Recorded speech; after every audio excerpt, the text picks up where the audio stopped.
mi país uno puede verse mal, pero no escucharse mal, ¿verdad? Muy importante eso. Qué gusto poder estar acá. Permítanme, me presento. Mi nombre es Víctor Ana Luisa, originalmente de Ecuador. Yo soy de Ecuador, crecí en Ecuador, nací ahí por muchos años y aprecio mucho también al país de Colombia. Escuché que hay gente de Colombia aquí. Yo viví varios años en Cali, Colombia, y qué agradable país también. Y por cosas del destino, digo destino, pero cosas de Dios, tengo la oportunidad de poder servir en los Estados Unidos, en el estado de Oklahoma, como uno de los pastores de la Iglesia Bautista de Oklahoma. Tenemos gente de México, gente de Perú, gente de Costa Rica también. Yo que estoy de Ecuador y también gente de Estados Unidos ahí en la iglesia. Y es una gran bendición poder ver toda la gente reunida aprendiendo de Dios. Y ahora estando aquí en España, qué alegría, ¿verdad? Poder estar acá junto con ustedes. Hay algo que siempre nosotros hacemos en la iglesia y es que invitamos a la gente a que podamos meditar juntos en el texto bíblico. Hoy queremos leer sobre el libro de Efesios capítulo 5. Estoy leyendo en la traducción, nueva traducción viviente, y tal vez van a ver algunas palabras diferentes, pero no las sé. Es el texto bíblico, es palabra de Dios y nos centramos en ese texto bíblico. Efesios capítulo 5 del versículo 1 en adelante. Y yo quiero comentarles algo que lo vamos a ver en el libro de Efesios. Efesios empieza a dialogar con nosotros y trae a nosotros una idea. Esta idea es sobre la nueva humanidad que tenemos en Cristo. Oh, gracias, hermano. ¿Qué haríamos sin los técnicos, verdad? En la iglesia, ¿cómo les queremos a los técnicos? Porque nos resuelven todos los problemas. Pero hermanos, esta nueva idea que Pablo nos da a nosotros es sobre una nueva humanidad. Pablo va a trabajar esta idea, la nueva humanidad. Es más, Pablo va a decir, ustedes dejen al hombre viejo, quiten ustedes de su vida todo lo viejo y traigan a su vida todo lo nuevo que Cristo trae a nuestra vida. Ese es el pensamiento que Pablo va a trabajar en el texto de Efesios, la nueva humanidad. También estas es las características del hombre nuevo. Todos nosotros nacimos y nacimos en pecado, tendencia al pecado. Es más, a la gente le gusta el pecado, pero una vez conociendo a Cristo, toda esa vieja vida, dice Pablo, se queda atrás y aparece una nueva vida en Cristo. Pero esta nueva vida en Cristo aparece con características de todos los días. No solamente algo que sucede una vez y ahí se quedó. Eso que Cristo hace en nuestras vidas debe verse todos los días, a cada momento del día a día. Por ejemplo, dice Efesios capítulo 4, para seguir con la idea de Pablo, ¿verdad? El apóstol Pablo escribiéndole a la iglesia, empieza a desarrollar esta idea desde el capítulo 4, versículo 22 en adelante. Versículo 22, 23 y 24. Versículo 22 dice de esta manera, desháganse de su vieja naturaleza pecaminosa y de su antigua manera de vivir, que está corrompida por la sensualidad y el engaño.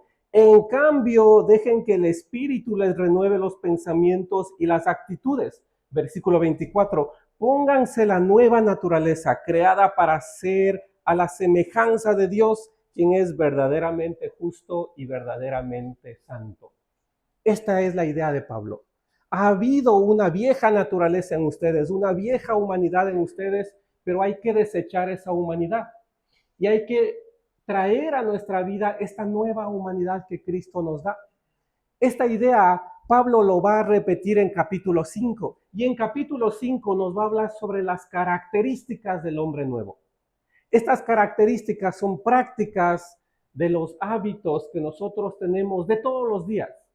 Es decir, todos los días desarrollamos en nuestras vidas, mostramos en nuestras vidas estas características de la nueva humanidad, del hombre nuevo. No vayan a ser como una vez mi papá predicando allá en Ecuador decía, deseche usted al hombre viejo. Y vino una hermana una vez en la mañana sin el esposo, ¿verdad? Y le dice, ¿y el hombre y el esposo? Y usted me dijo, no, pues el hombre viejo se quedó atrás. No haga eso, hermanos. La idea de Pablo es la nueva humanidad, la nueva naturaleza que Cristo nos da a nosotros del día a día. Empieza Pablo hablando sobre estas características en capítulo 5. Vamos a leer del 1 al 5. Del 1 al 5 dice de esta manera, Por lo tanto, imiten a Dios en todo lo que hagan, porque ustedes son sus hijos queridos. Vivan una vida llena de amor, siguiendo el ejemplo de Cristo. Él nos amó y se ofreció a sí mismo como sacrificio por nosotros, como aroma agradable a Dios. Versículo 3, que no haya ninguna inmoralidad sexual, impureza ni avaricia entre ustedes. Tales pecados no tienen lugar en el pueblo de Dios. Los cuentos obscenos, las conversaciones necias y los chistes groseros no son para ustedes. En cambio, que haya una actitud de agradecimiento a Dios. Pueden estar seguros, dice versículo 5, de que ninguna persona inmoral, impura o avara heredará el reino de Cristo y de Dios, pues el avaro es un idólatra que adora las cosas de este mundo.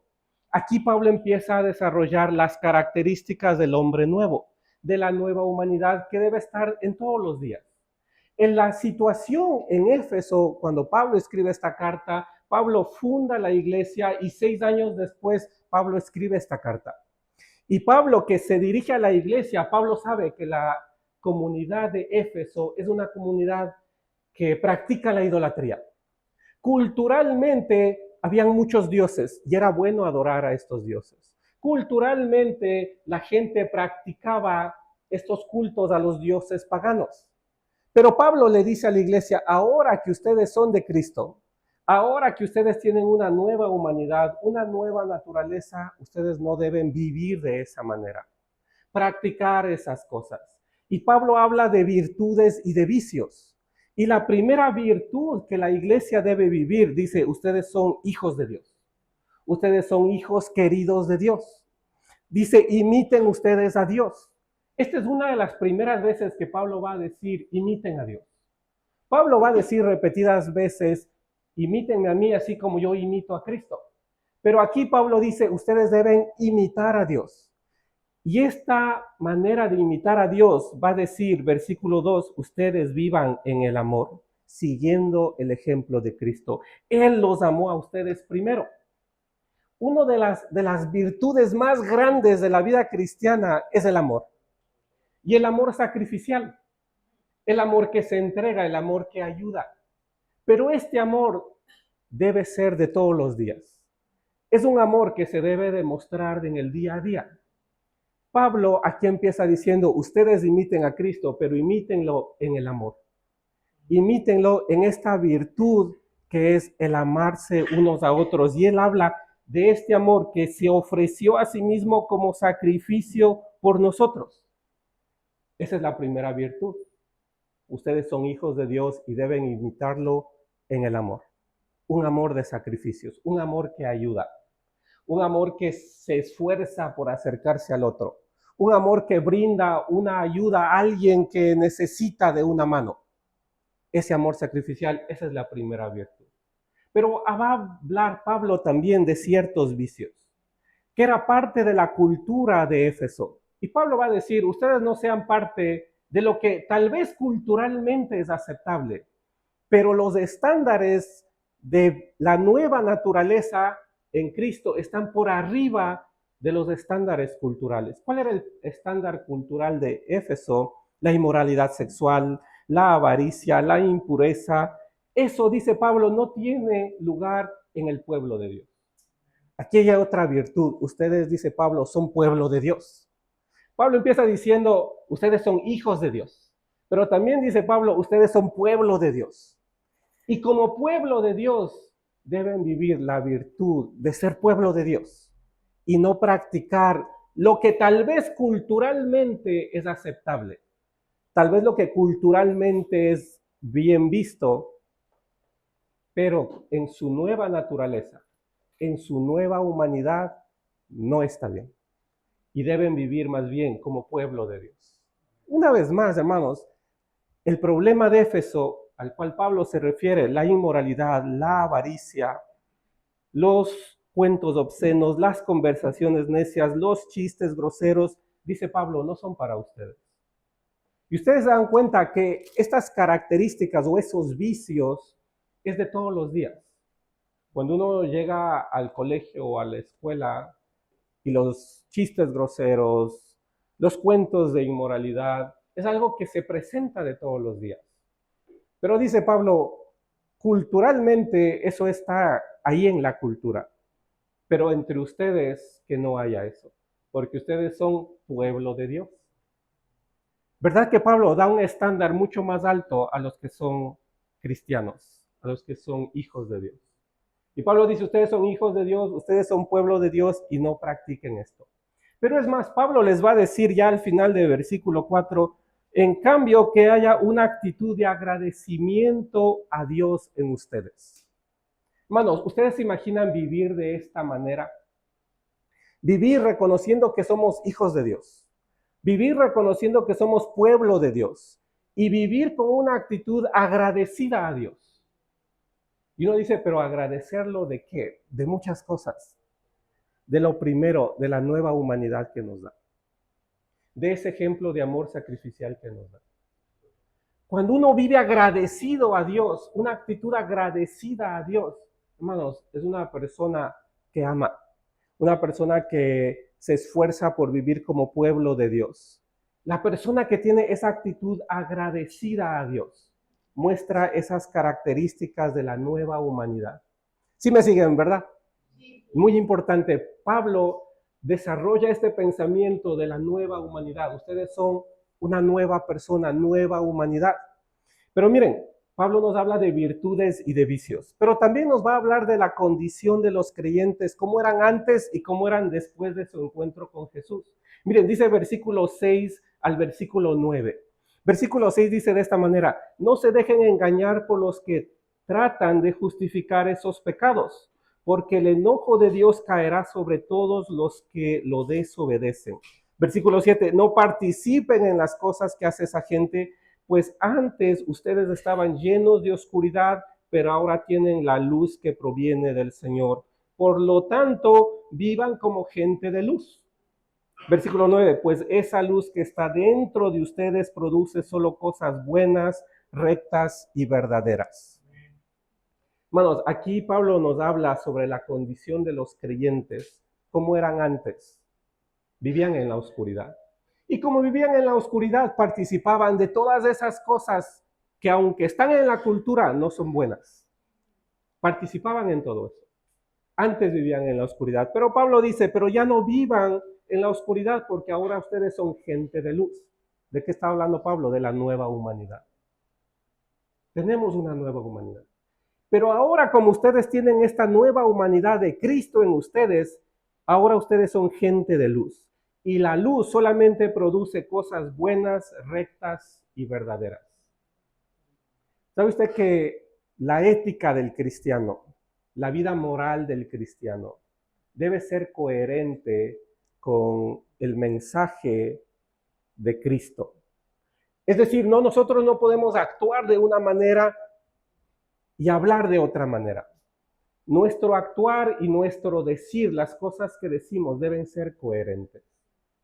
Porque Pablo estaba preocupado. ¿Cómo es que ustedes que son iglesia, que tienen esta nueva humanidad en Cristo, pero siguen viviendo y siguen haciendo estas cosas de la cultura?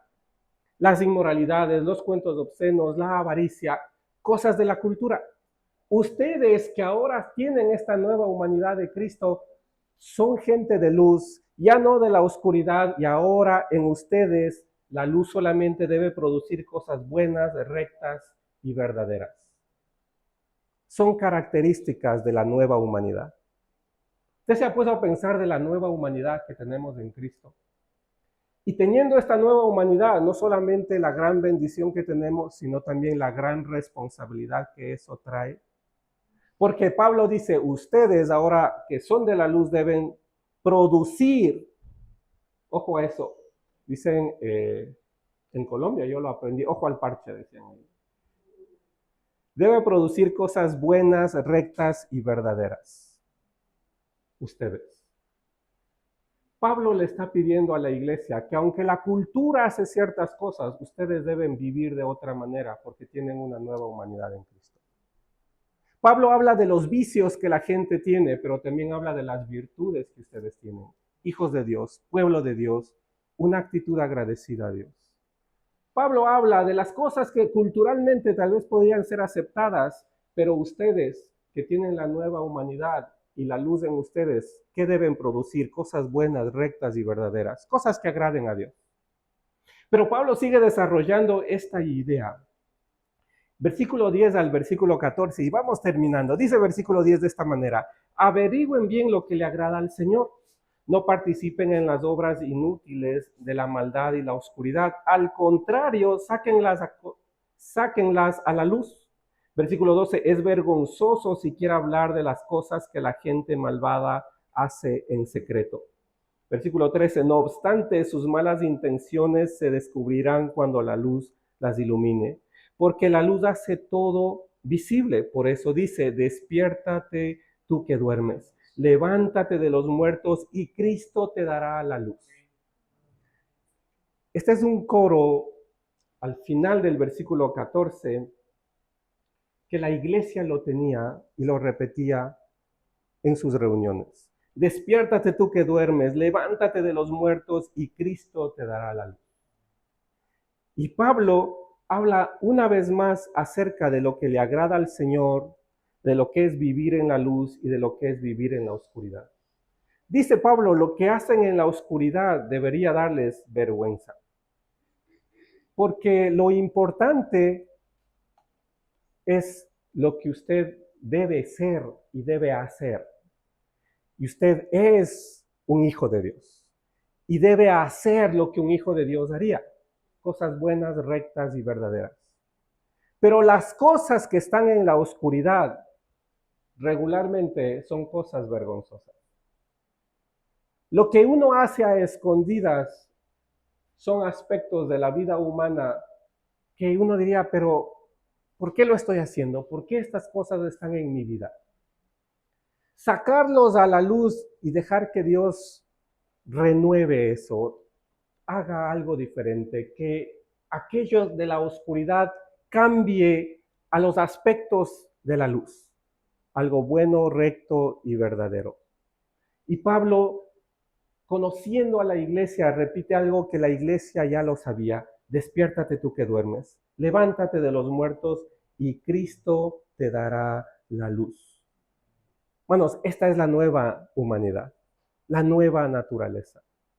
Las virtudes que nosotros tenemos como nueva naturaleza, hijos de Dios, pueblo de Dios, vivir con una actitud agradable a Dios, ser personas de la luz, porque Cristo es la luz. Y lo que la luz debe producir en ustedes debe ser algo bueno, recto y verdadero.